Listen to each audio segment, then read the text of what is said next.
Fall is here, hear the yell.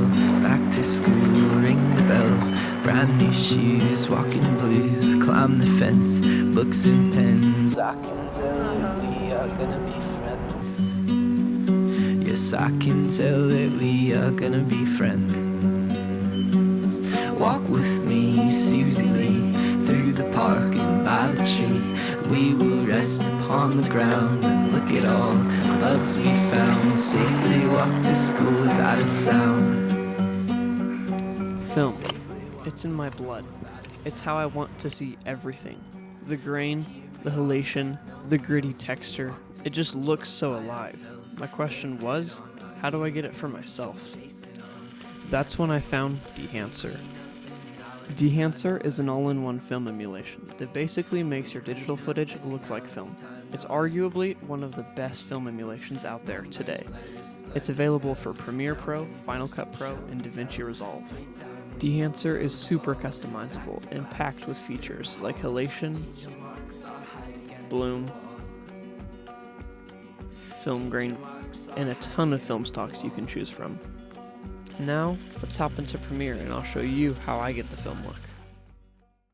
Once I drag my clip into the timeline, I'll go to the Effects panel, type in Dehancer, and drag the Dehancer effect on top of my clip. Next, I'll go into Input, choose Camera, and select the camera and profile that I use. I used the Canon R6 C-Log 3 Cinema Gamut, so I'll click that.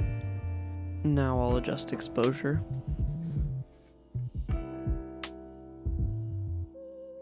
Next, I'll go to the film panel where they have a ton of film stocks to choose from. I like Pro Image 100 for sunsets. Next up is Film Developer. I like to play with the settings till I get it just right. Now we've got Film Compression. This basically makes your highlights a little less bright.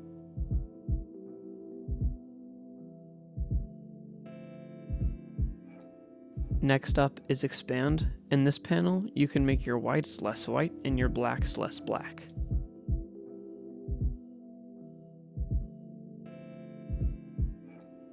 Now we've got Print. Print is basically the material that you print your film onto.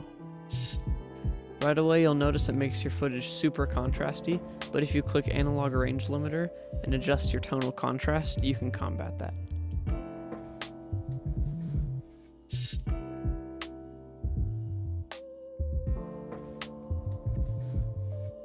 After this is Colorhead, which I won't mess with or explain in this video because it is a lot. I'll link Dehancers Video About Colorhead in the description. Moving down, we've got Film Grain. I like to keep it at 35mm 250 ISO. Alright, now my personal favorite, halation. Halation is the red glow that appears on the borders of highlights and shadows.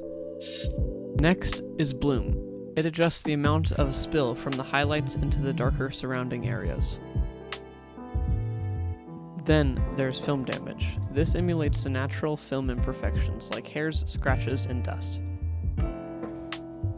Almost there. Now we have Gate Weave. This adds the analog shakiness of real film. The bigger the film, the smoother the look. Lastly, there's Monitor. This simply lets you know if your blacks are clipping. There are a few panels that I didn't mention in this tutorial, but if you love the film look as much as me, you should get a free trial at Dehancer.com and explore these panels on your own. If you're interested in buying Dehancer, use code TRIPDehancer10 for a 10% discount. Overall, Dehancer is a great choice if you strive to emulate the film look in your footage. I searched for other film emulators, and in my research, I found that Dehancer was the best. If you found this video interesting, please consider subscribing. It really helps out the channel so I can make more interesting content like this. Safely walk to school without a sound.